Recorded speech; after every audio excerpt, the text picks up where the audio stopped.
لو شبتها شمبيرة لو شبتها شركنا لما الرادية نشيد شاش لها لباح شمبيرة لو شبتها شمبيرة لو شبتها siyaasadda ay noqoto laba xisbi ee beeshireed waxa noqonaysa hadii la doonayo in la mideeyo in labada xisbi mid laga tanaasulo keeba soo jeedin laga tanaasulo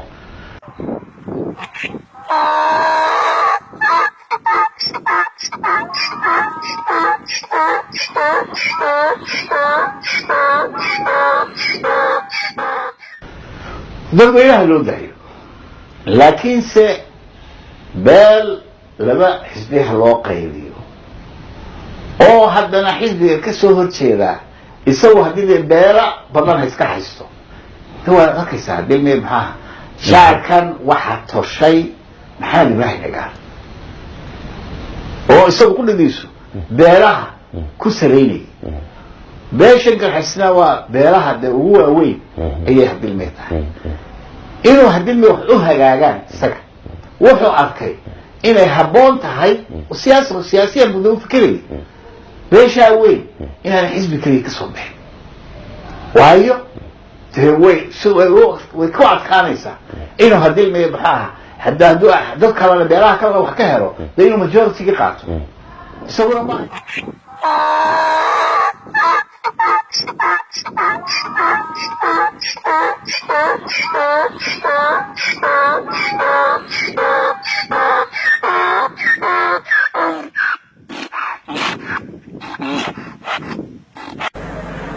وإنه لقسم لو تعلمون عظيم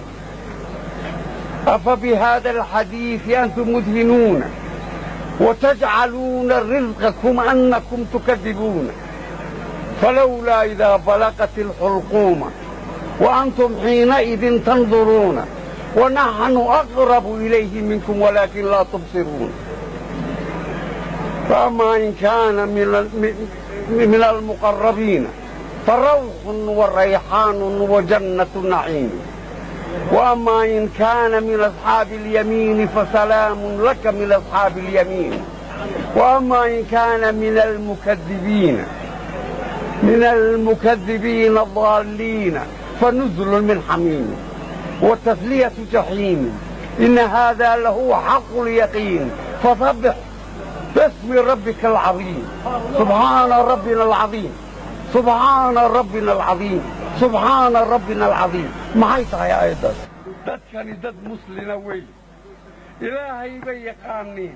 nabigiisii bay yaqaaniin meeshay u socdaan iyo waxay u socdaan iyo waxay doonayaan bay garanayaan